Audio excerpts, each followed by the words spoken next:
Hello, everyone, and good morning. Welcome to our live feed update for August 18th. I'm your host, Taran Armstrong, and I'm here today to update you on everything that happened yesterday on the Big Brother 28 live feeds. It was day 42 in the house, and we had a bit of a Diamond Power of Veto situation on our hands. So, plenty to talk about there and where we think the rest of the week will go. With me to talk about it, Chantele. How you doing, Chantele? Doing very well. Obviously, happy to be back. Happy to be back to talk about this Diamond Power of Veto because it's been looming for the last month or so. And so we've finally been exposed to how this was going to go down. And I'm really happy to talk about it. Yes. All right. Well, let's get right into it then. Of course, Yash is the HOH. He nominated Angela D and Haley for eviction. D has been the target, though it's been made clear to Yash that Haley will leave anyway if she remains on the block. Yash also has the veto and still could technically use it here before the veto ceremony happens. He could decide to do that. And Devens, of course, has the Diamond Power of Veto, which he does plan to use on D and nominate Kamu. That's what the morning is about. Devens tells the cameras what he's about to do could get him evicted, but you can't play scared, and he'd hate to leave without having gone for it because he's trying to please everyone. Yeah, I completely agree. I kind of think though that's why like the icons are there. They're kind of playing with house money a little bit. They've had their experience on these shows. They don't have to be super particular and careful with their gameplay because they have played before. Yes, they want to win, but I think they also know that they were kind of brought here to make sure that they make some good TV. So Devens is known to play a little frantically and make these big moves and make these big decisions that might not be the best for his game. And so he's planning on doing it, and then I respect him for it. I mean, I'd argue that the reason they're there, the reason Yeah. they are people who are brought back is because they are the kinds of people that make these kinds of moves. And that if you want to go on shows, you need to be making these kinds of moves because that is what gets you brought back. Not to mention the fact that, I think even discounting that, I think that, like, yeah, playing scared is probably the worst thing you can do, both for television, but also generally for your game. Playing scared is usually not the way to go. But it's what he's going to do. And he confirms with D also, and I had speculated about this, that even though the right move, obviously, for Yash is to use the veto on Haley and really to nominate Devens, but maybe even nominate Barrett, that if that happened, Devens might change his plan for who he would nominate. That instead of Kamu, he might nominate Taylor just to give Barrett or D or whoever else is on the block a better chance at the blockbuster. And he actually had exactly that idea. He tells D in the morning, if Yash pulls a fast one and uses the veto, I'll just put up Taylor instead so that you have a better chance of winning the blockbuster. So good thing Taylor didn't push the Devens idea too much, even though that was the better idea in general. Absolutely. Maybe she just knows though, like her spidey senses were coming in to not actually push it forward too much because, yeah, she might have had an idea that that could have been a potential outcome without knowing specifically. Like just her spidey senses may have gone off.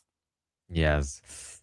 Uh, so we continued through the day before the veto ceremony. There's really not much happening, but there is something that is happening that's that's going on. It's mostly just like, are is Yash gonna figure this out? There's a little bit of talk of between Melody and Mallory about like, man, really wish Kamu could go on the block.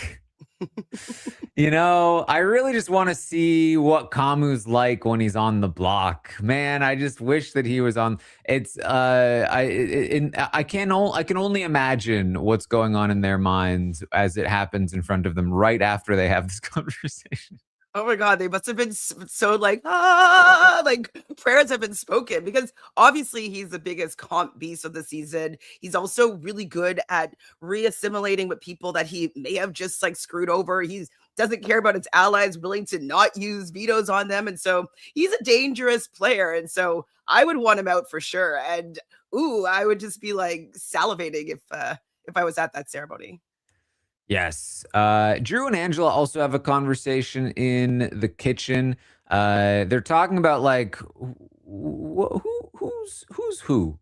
Like who can we compare each person to? The Kamu is Paul. Rome is like Matt or Derek. No, Devens is Derek.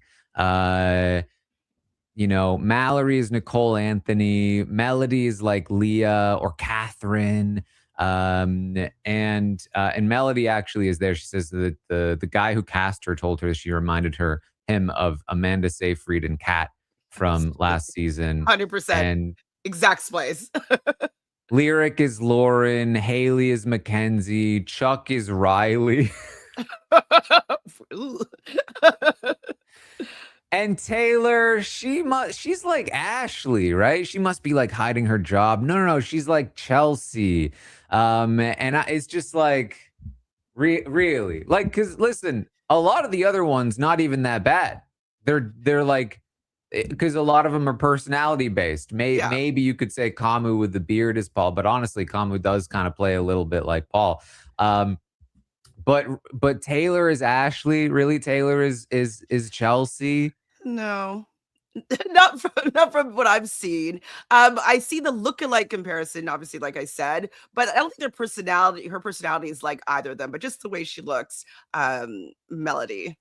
But yeah. It really just feels like we're It's like racking our brains in this house to be like, what other Black women have played this game? It's just like, come on, guys. like they could have at least been like Taylor, you know. Not similar at all. So the veto ceremony happens, and of course, it goes down. Devens first, Yash does not use the veto. Then Devens uses the Diamond Power of Veto. I believe Devin says that he said the line, "I'm sorry, Yash, but this veto ceremony has only just begun." And then goes ahead and takes D down and nominates Kamu in her place. D is now off the block. Devens now does not have the Diamond Power Veto. It is gone from his icon. I also realized that that Devens and D need to be swapped here. It's alphabetical. Oh. But there it is. It has officially happened. Kamu is on the block. I'm live on my Patreon, ready for the feeds to come back from the ceremony, because hopefully chaos abounds, as they were supposed to be calling out Kamu's game and throwing him under the bus and making a huge play. And when the feeds came back, they didn't do it. Nothing. They didn't call anybody out at all. And then they have the gall to be like, yeah, we're expecting more of a reaction. It's like, wait, nobody's gonna react if you don't cause them to. You're supposed to call them out. What do you mean? Were they afraid maybe that he was going to be able to like retort back, you know, something, or you know, lay out some of their cards on the table, so they just kind of got a little bit scared, or just thought that the action of putting him up was going to be enough to stimulate a response? I mean, listen, Response. we didn't watch the ceremony, so I don't know exactly what happened, but like very clearly they did not throw Kamu under the bus in any serious capacity. Like it was very clearly just like they made a move, and there wasn't a lot else going on. The most that happened, as D says, is that like Kamu goes to dap her up afterward, and she was like, "Nope." And she retells that about 5 times before she has a conversation with Kamu about it very quickly, and they get over. It's like, come on, guys. That's all we had. The feeds were pretty disappointing post ceremony. And it's in large part, I think, because again, they had planned to do this thing, but they never fully planned out what they were going to say. And so I think they just didn't really do it. And I'll also blame production because production doesn't give them a lot of space to freely talk at ceremonies. And so I think that was part of it as well. That just like before you know it, like the ceremony's over and you're like, oh, I guess that's it now. So that was annoying. The other part of this too, though, is that like unfortunately for us, like Kamu's a good player. He's not gonna just like he's not gonna freak out and be like, what? How dare you? He's gonna immediately be like, okay, how do I get out of this? And so feeds came back to a relatively quiet house here. And I think another reason why there's not necessarily a big blowout reaction is because of the blockbuster. I think Yeah. he knows that he also has another chance to get out of this. And so for him to freak out right now, it may actually ruin his game if he ends up staying. So he's just like, he knows to just be chill and then wait till the final outcome and then try to rebuild his relationships up until the blockbuster. So as much as like the blockbuster is super fun to have on the live nights on the Thursday night show, it kind of does take the wind out of the sails here for the veto competition or veto ceremony because they don't want to necessarily blow up their game. Yes. So in the post ceremony glow, FAP is quite pleased with themselves. And they're like, wow, that worked out well for us, huh? That's pretty good. Yash and Taylor immediately start kind of going around and making sure that the votes are still there for Kamu to stay, even though this just happened.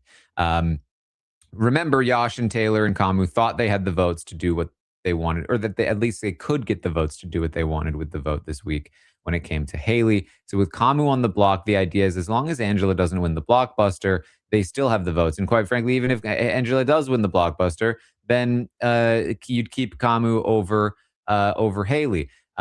Devens made this move, and the idea was that Dee and Angela and everyone else is going to act really surprised. Dee and Angela knew it was coming and pretended to be surprised. That's mostly worked. People believe that they didn't know. But FAP really actually didn't know. But because of this, there's this mistaken assumption that Devens made this move completely rogue and didn't set up any pieces to make sure that it would actually land. Reality, of course, is that, of course, he did. He made the mosh pit to make sure that the votes would be there. Not that he even needed to do that, because the reality beyond that is that they would have voted out Kamu anyway, because they don't like the guy and he's a huge threat. But Yash and Taylor don't know this. They're going around to FAP being like, so, wow, wild that he did that. We're keeping Kamu, though, right? And FAP at this moment is saying, I'm open. I'm open. Nobody's talked to me about it yet, says Mallory. Nobody's even campaigned to me yet. So, I'll hear some arguments, but I'm gonna be thinking on it. You think that would also, send a little signal over to Yash that maybe Kamu might not be staying, or they might not want him to stay. And I get it. The icons are super threatening, but they haven't been super, super threatening competitively. And so no matter what, you kind of had to recognize that, Angela or Kamu, I'm keeping Angela. I'm sorry. That's just what's going to happen. Yeah, their biggest competitive advantage just got burned up in smoke. The Diamond Power of Veto is gone, and they've collectively won 3 competitions, and one of them was guaranteed to go to one of them. Really 2 competitions. It's like, it's we're competitively sure compared to Yash, Kamu, and Haley's combined 8 competitions. So there is a key thing that happens here, though. Remember, D tried to bribe Yash. Yash knows about D's bribe power. He was planning the other night. He was talking to Taylor. He was planning to tell Mallory and Melody about the bribe power, saying, "Hey, D tried to bribe me to expose her power." But then also on top of that, he planned to lie and say that she tried to bribe him to nominate the two of them. Um, then, as a way of like getting them to be against D. Then Mallory came in the room and said, "I have a theory. D must have a power. It must be an HOH takeover power that she didn't use." And Yash, in that moment, I theorized, was like, "Oh, maybe I don't need to say the real power because that's even more dangerous. That makes her want D out. I'll let her continue to believe that." Um, and I think my theory was correct because here after the veto ceremony, Yash is talking to FAP and he's like, "Yeah, and I mean, I think she could have an HOH takeover power too, this D. So like that, it makes sense why Devens would have saved her because he wants to keep the HOH takeover. They're still so dangerous, these vets. Essentially trying to make it seem like their biggest advantage has not just been burned up in smoke, like I just said. The problem is that FAP's already been told about the bribe power. So now they know Yash is lying to them because they know she tried to bribe Yash. And it comes across, I think, as very like, ooh, uh-oh, he's trying to trick us. He's trying to trick us right now. Yes, and then also then now if he ever wants to kind of lead him in a direction of how he would like the votes to go, it'd be like, is it really in our best interest? Because you have been lying to us. And so yeah, he didn't get to them first, unfortunately. And so Yash is just a little bit behind here in what's going on. Yes, Mallory, I believe, is the only person who has yet to be told about the bribe power, but I assume it's coming. Like, there's no reason for her to not know at this point. Um, so Kamu, as I said, he takes this well. Good gameplay. It's the same similar vibe as like the Rome when he was like broing down with Rome afterward. Like, yeah, man, gotta take it like a man. Kamu goes to D and he's like, "So what happened?" She's like, "Well, I don't know. I don't know. I don't know. I didn't even know he. I mean, I thought he might have something, but I didn't know he was going to do that. I didn't know what it was. I didn't even know this was going to happen at all." He's like, "No, no. What happened with us?" Oh, I mean, you tell me, Kamu. You tell me, because from what I've seen, is that you've been really pushing to get D out of the game. And so, what's going on, Kamu? yeah. She says, "Well, what happened to us is that you've been up in Yash's HOH room all week while I've been nominated and targeted, and you haven't talked to me." And he's like, "Fair. Here's why. I was told after this another vote flip attempt by you that you were been throwing me under the bus and lying about me. And then the following day you were like wanting Haley out, but then you were flipping the vote to keep Haley, and I just feel like very confused about where you stand and like why you're lying and all of these things." And she's like, "First of all, I have not lied about you." They try to get to the bottom of that, and of course, easy scapegoat. He uses her move. He says he blames Haley because it was that conversation with Haley that where the Bible stuff Marvel. came from, Mhm. though it doesn't mention that specifically. But the vote flip stuff, he's like, you wanted Haley, and then you wanted Haley to stay, but then you wanted her out, and she was like, "Well, yeah, because she was a number for us, but I also hate her." And she's like, "And you've been trying to get me out," and he's like, "Well, yeah, because of all that stuff about the lying. Like, I don't know, And she's like, "Well, I wish you would have talked to me sooner. Why didn't you come to me?" He was like, "Well, honestly, like, it was like I already had tried. Like, we already had that conversation." And she talks a lot about the power. "I told you about my power. I told you about my power." He's like, "I didn't tell anybody about your power." But the bottom line is that there was genuine reason for distrust on both sides, and that they should have just talked, and now they have. And if Kamu stays this week, there's room to rebuild moving forward. And so that's kind of how they leave it. Well, he is really good with bygones be bygones for sure. But do you think he's lying here, or do you think do you think he'll actually start working as closely as he was with D if he were to stay in the game? Well, I mean, I think he would if it were advantageous to him, but his pitch is that he's going after the vets, and Right. that has to be his pitch because If they're going to keep him. he's on the block against Angela, and he's never going to get the vets votes against Angela.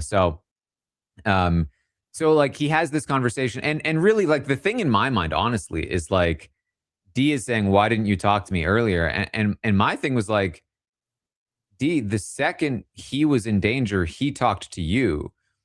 Prior to that, he was in power. You should have been talking to him.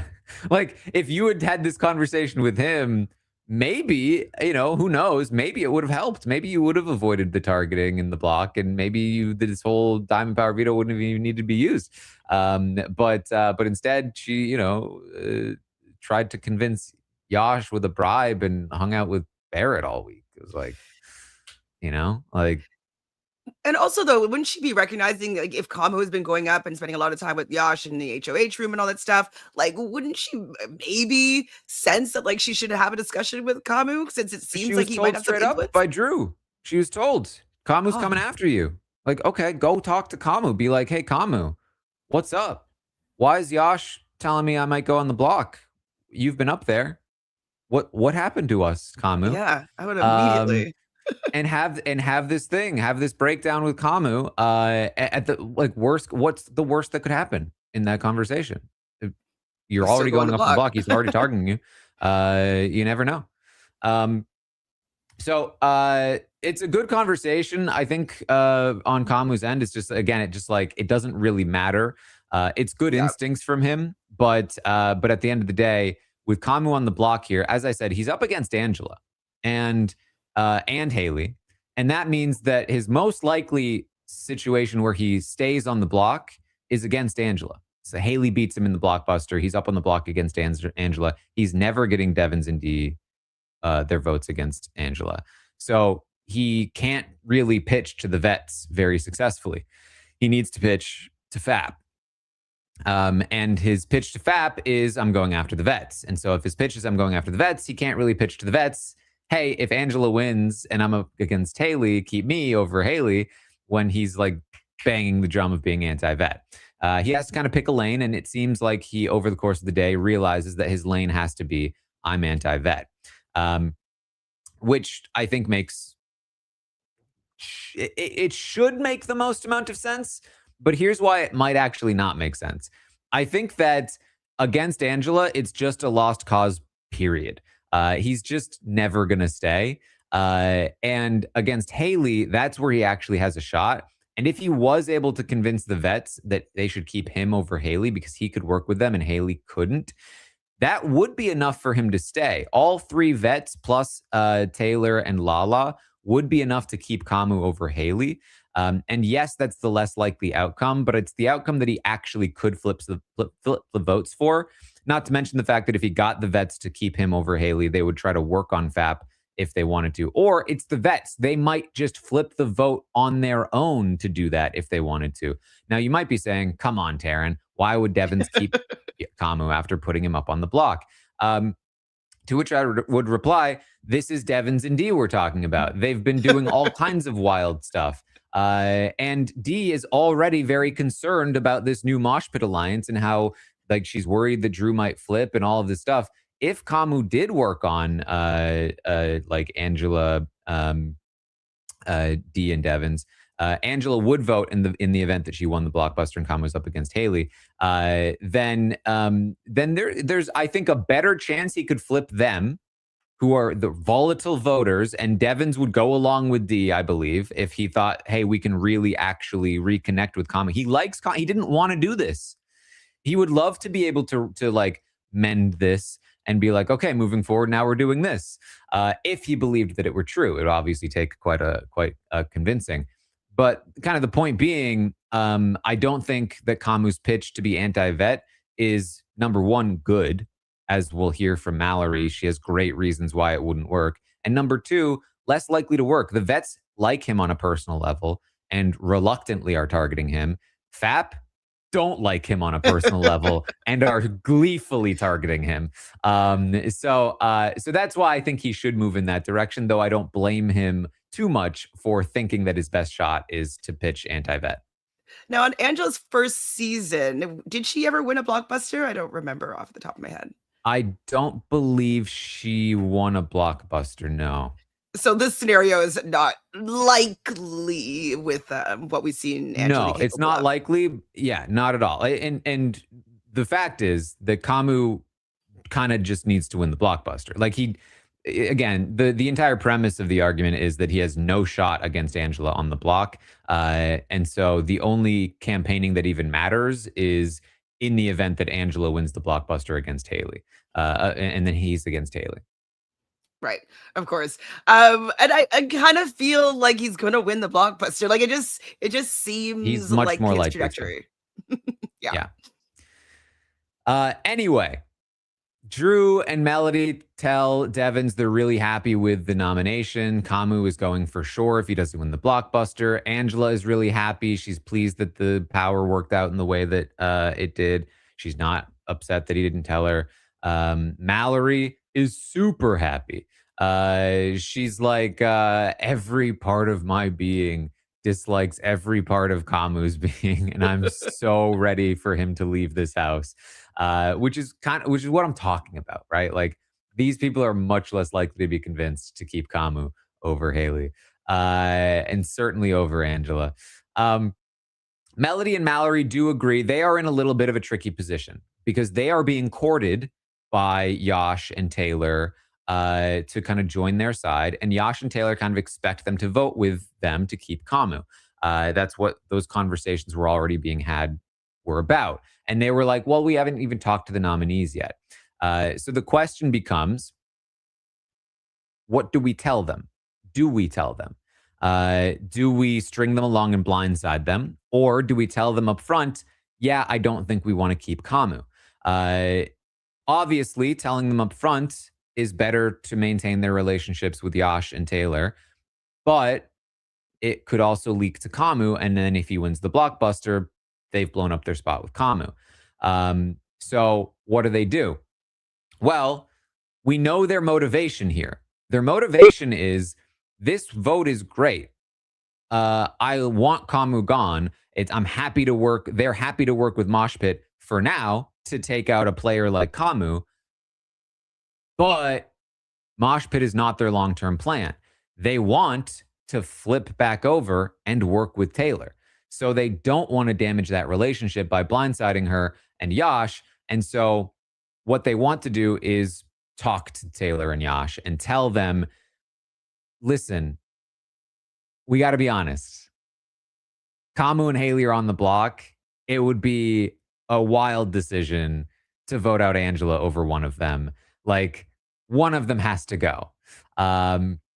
They just want to make sure that the door remains open for them to then work with Taylor and Yash after Kamu is gone, which obviously makes a lot of sense for the both of them. The danger is, of course, that Yash and Taylor are like, well, screw you then, and they tell Kamu and they're in trouble. But the idea is to try to work their relationship moving forward. And quite frankly, I think, in my opinion, I think this is the correct move, because if that were Taylor and Yash's response, then the path to working with them wasn't a very good one in the first place. And maybe you do just need to stick with Mosh Pit.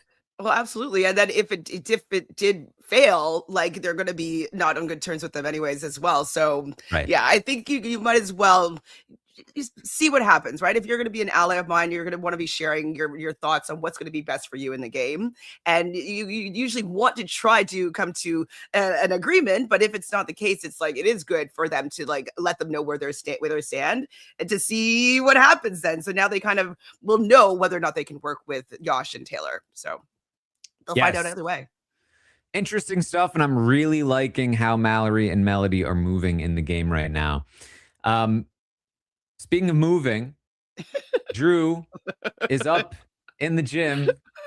He's on the elliptical, and he has a long camera talk, which includes... I read your book, Behind the Mirror. Good little history lesson. Behind the Mirror shout out. Let's go.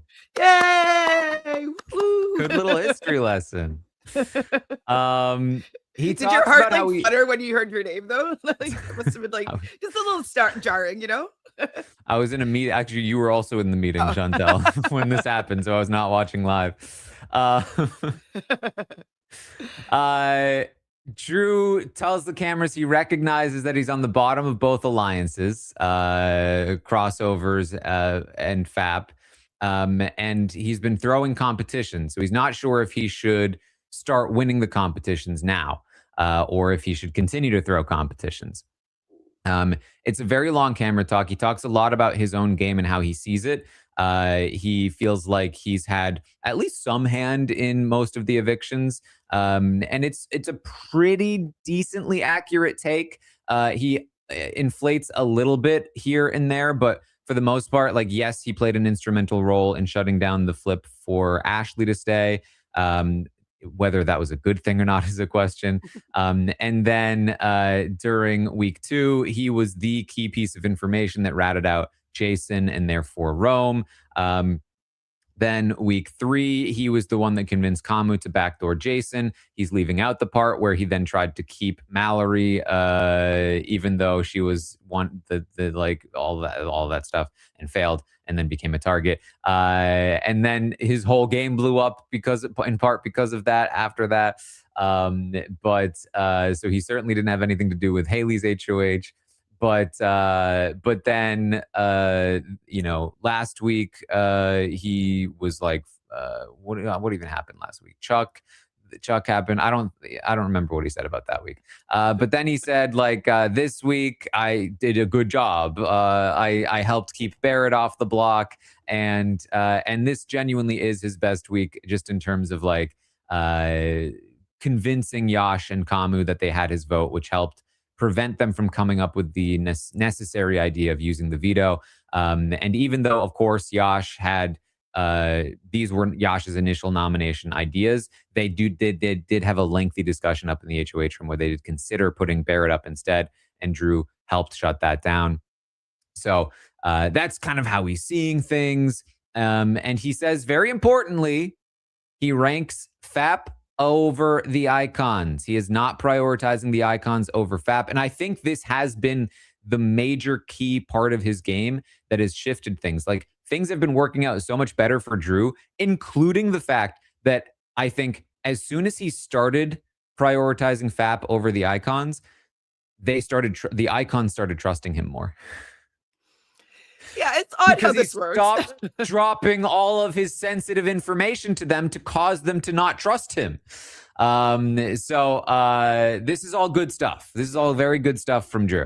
But now, I mean, and I totally agree, and I'm happy that he was able to share it all with us, except the elliptical was a little bit like, drove me a little bit crazy, but we can't have it all. But the fact that the D is still like isn't trusting him again, and I'm just like wondering why he can't see that whatever he's doing is like kind of rubbing her the wrong way. Like, it seems like it's like, she doesn't like her, she doesn't like him talking to Haley or talking to other people, and that's been a common theme the whole season. And so I'm just wondering why he just hasn't maybe had a conversation with D about like his role in their friendship or alliance, et cetera, et cetera. Yes. I mean, I think, at the end of the day, this is still Drew and it's still D. And, it's like, but he like recognizes that because he's been told about D. Like, he knows that they found him to be a little sketch, and that he was talking too much, and that he has stopped talking as much. And that, I think, has helped, which obviously it has. He is also going to flirt with the cameras a bit. Doing his best Dr. Will, I think, impression. And then Drew, I'm sorry, but just because you're shouting at my book, it doesn't mean I'm not going to be on your neck. What do you mean that Taylor is the modern day Danielle Reyes? Dude, not even I close. thought she was Ashley. What do you mean? Like, what are we doing here? Maybe he's only read your book, but he hasn't actually watched all the seasons. Because what he said, he started watching 14 years ago. Danielle Reyes is quite prominent in my book, but still. Yeah, maybe that's the only reason then why. Because like he must not have seen the actual season. He said it before. You said she was Ashley earlier. Like, what are we doing? Anyway, he finishes the camera talk, and he is going to talk to Melody and Mallory afterward. And he tells them all about his tryst with the cameras. And they talk about like this dilemma that we're talking about, where do Melody and Mallory tell Taylor and Yash about evicting Kamu, or do they wait until closer to the eviction? They ultimately come to the conclusion that Melody and Mallory should say something tonight to Taylor and Yash, but Drew will hold off until Wednesday. And in the meantime, they will all still pretend to Kamu that they're keeping him, and they are going to ask Taylor and Yash to not tell Kamu that they plan to evict him. And that's kind of the general strategy. And again, I think it's a pretty good one. Still need a lot of trust there, so we'll find out if they're going to hold their secrets or not. Yeah. So Mallory talks to Taylor, and she says, "Listen, being honest, like this is the best chance we have to take Kamu out. Like people are going to all be so scared to take a shot at him after this. He's such a good competitor. If he's on the block, he doesn't win the blockbuster. Like we got it. We got to take that shot. Like I'm sorry, I just don't trust the guy. He nominated me." And Taylor says, "You know what? That makes sense." And she's like, I thank you. I'm just thinking about what happens after the icons are gone. Like, yeah, we can keep Kamu to go after them now, but like, what happens once they're gone? Then we have Kamu to deal with still, right? So it would make sense to take a shot at him here. At the end of the day, the icons just aren't that great at comps compared to Kamu and them. So like, yeah, we're still against them. We're still anti-icon. We'll still take them out, but we have a better shot to take right now. Angela's not the threat. And again, Taylor agrees. She says, "Hey, at the end of the day, Haley put me up and Kamu put you up." And that's the other part of it too. She says, even if we don't get Kamu, we could also get Haley. Like, and I'd like to get one of them. And this is a great line, I think, from Mallory. She says, if we don't get Kamu and we get Haley instead, like because Kamu wins the blockbuster, Haley leaves, that would allow me to trust Kamu more moving forward because Haley won't be here. And it's a great sort of way of proposing this, which is like, we have to get Kamu if we have the shot. But if we don't get Kamu, we get Haley. And if we do get Haley, I trust Kamu now and I'm willing to work with him. And it's all perfect. Yeah, I wonder how it's going to go down on Thursday though. I feel like it's like Haley is going to be the one that goes, and so I think it's good for her to like have finesse this relationship with Taylor and have Kamu stay, like he likely stays, and work with him in the end. And so I do think that framing this is perfect because I do think this is just the way that the week's going to play out. Mm-hmm. So it's a great conversation. It goes very well. Taylor seems completely on board with Mallory's thought process. We'll see if she tries to like change it again moving forward. But for now, things have gone well for Mallory here. The night continues. It's a pretty slow night otherwise. There are going to be some things like FAP reenacting challengers, like actually like doing the line, like hey, Zendaya. Dee tells Pretending Devens to play tennis. Yes. Yeah, they did it all. Dee tells Devens she's super grateful for the Diamond Power of Veto move, obviously. She says, you know what, I'd be willing to throw a blockbuster to you in the future at this point. Like if it comes down to the two of us, like I'll throw myself on the grenade. She is though concerned. She's like, I am worried about Drew. I'm worried he might flip on us this week. Devin says, I'm not worried about it. It's fine. Stop. We're going to be okay. Angela's on the block. That's your safety net here. There has been a lot of talk about D, being concerned about Drew. This is like the third time she's brought it up. So this is, again, I think just further evidence that like this alliance is not going to hold. It's been shaky in the past, and there's all kinds of movement in all kinds of directions. Angela has her birthday. They sing her happy birthday. She makes a speech. They do a show. It's a nice time. Got a little roast from Mallory. I wanted it to be longer though, because I was like, okay, you got some jokes in here. I want to hear a little bit more. That'd have been kind of fun.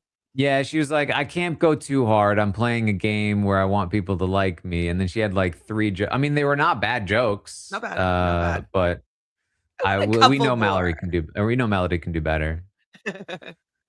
The night continues. Kamu talks to Yash, and he says that obviously he's looking to stay. He's sort of shaping his campaign direction, which is what I was talking about before. It's anti-vet. He says, my campaign is I'm going to stay. I'm going to nominate D. I'm going to nominate Devens. Now, I assume this is not part of the campaign for the other people, but to Yash, he says his third nominee is Barrett. Still Barrett. So Barrett, and this is why, listen, last night I gave Barrett not a great rating because I really did not like the way he played this week. It's like just stuck like glue to D, and nearly was targeted. He is still not out of the woods for this other side. They are still looking at not D, Devens, and Angela, but D, Devens, and Barrett as nominees for the next week. Kamu does pitch to Mallory because Barrett's like a huge number, obviously, for D, and Barrett seems to be a pretty big fan. He's done his own call outs and of RHAP, et cetera, et cetera. And I'm just like, I want him to have better game sense or like be playing a little bit harder. He's coasting too much, and so maybe he needs to be put up again just to like, snap him into game mode. But he's too chill for me. I'm like, I want Barrett to be a better Big Brother player. I just want that as alliteration. So Kamu continues his campaign. He pitches to Mallory. He says he really starts to go in with Mallory, but then gets interrupted when Angela joins. But he was telling her, listen, I was originally working with the Icons in an alliance called the Red Corner. But now I'm going after them. So he is dumping this information as I expected he might. And this is what he generally should be doing. Maybe be a little more intentional about it. Maybe he meant to be, but then they got interrupted. But he's pitching to Mallory. I'm anti-Icon. He's now giving some information about how he used to be working with them. He's going to tell the story about how they iced him out of votes and stuff like that. But again, the issue is that I don't think this pitch is effective on Mallory in the way that he might think it is, because Mallory doesn't like him very much because, he's not a very likable person to Mallory in the ways that he has been talking to Mallory and Melody. And he doesn't quite see that. And his pitch to be like, hey, you need me to go after the Icons. Mallory already doesn't agree with that pitch. It's not a very good one. They don't need Kamu to go after the Icons. They still have Yash, who's an incredible competitor. They have Haley would still be there, who's a good competitor. Mallory, Barrett, like they still have plenty of people who can beat the Icons in competitions. As we've been talking about all update, the Icons actually haven't been that great at competitions themselves. So they don't need him. And his pitch is that you need me. And they're like, I don't think we do. Yeah, he might need to pivot if he wants to gain any traction with FAP.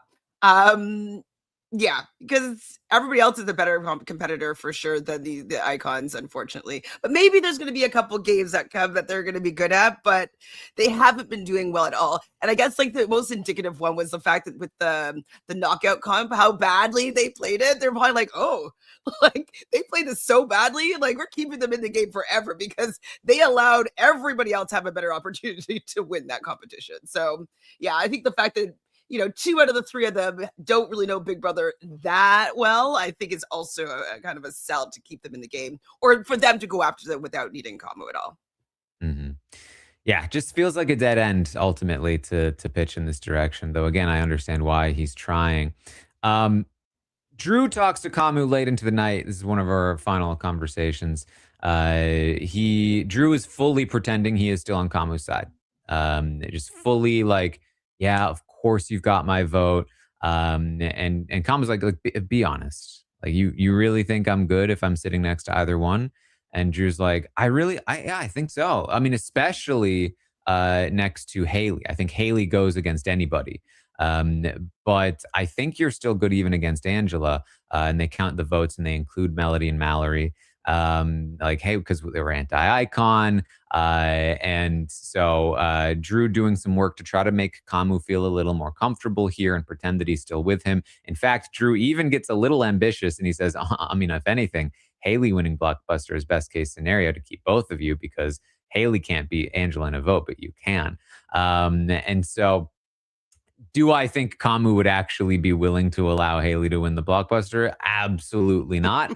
But this is obviously like Drew is very much trying to play Kamu here, and Kamu seems to be buying into it. I think, though, his competitive edge is going to kick in there. Buying into it, yes, in the sense that he believes Drew is with him, not, like I said, buying into it in the sense that he would throw the Blockbuster. Right. So, I mean, it's a good conversation for sure. I do think that Drew did a good job here. He's a decent liar. Maybe that's what's tipping off D, being like, he's good at lying. I believe him. I trust him. So, like, maybe that's what the problem is. But with Kamu, I feel like he's walking into a trap, but we'll see how he comes out on the other side.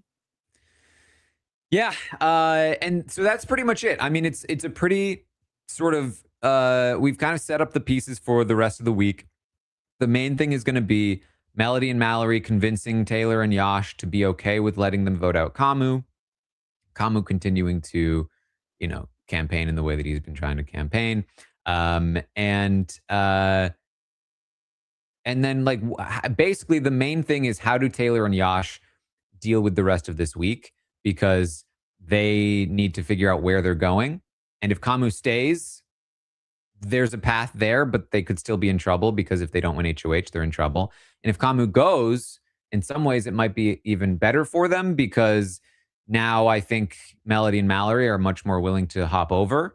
And the whole thing could be kind of flipped on its head. So some interesting stuff moving forward here.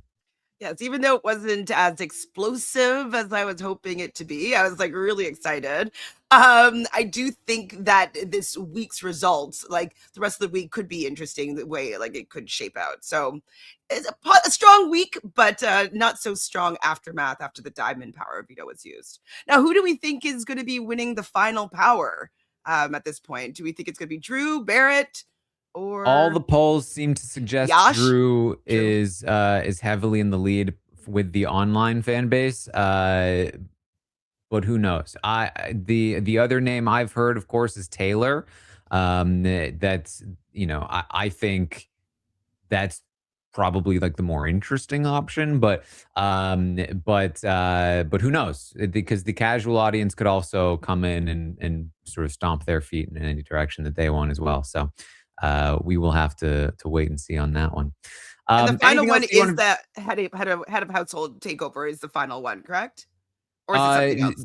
No, I mean it's there's the coin, which is sorry, coin of destiny. That's the one we have left. But there are also 3 other powers that they could get, including never not pass, guest veto, and back-to-back HOH win. Thing. Okay, forgot. Okay. So there's a 1 in 7 chance that the person gets the coin flip. There's a 3 in 7 chance they get another punishment. So Well, I mean, I do think that Big Brother wants some of these good powers to be used. So if they can finesse it in some sort of way to at least allow this person to get it, to potentially use it, that would be kind of fun. So hopefully that happens. We'll see. Anything else you wanted to bring up, Chantele? Not really. I just like I said, I was surprised that there wasn't more to talk about today. But it was like a fun, happy birthday for Angela. You know, she didn't cry or anything like that. That I don't remember her crying. She got to have her little talent show, which was kind of fun. Got to give her a speech. So I'm happy that she had a positive birthday. And that, I mean, it would have been better probably for her if the Diamond Power of Veto was used on her, but we know that it had to be used on D because D is obviously a bigger threat. And if she's on the block, likely people would have taken her out. So yeah, it was a good day. All right. Well, that is what we have for you then today. Of course, we'll be back tomorrow morning, 11 a.m. Eastern, to update on everything that happens today on the Big Brother 28 live feeds. Check out the roundtable last night. We had some good stuff there. I also, like I said, I streamed on Patreon for when the feeds came back. It wasn't like the most exciting post veto ceremony feeds in the world, but you can still experience the chatter and the talk that happened afterward if you want over on my Patreon. And then tomorrow night, of course, we'll have an episode. We'll keep moving forward with the season. That's what we've got. Thank you all so much for joining us here today. And I will see all of you next time. This is RHAP. We know reality TV.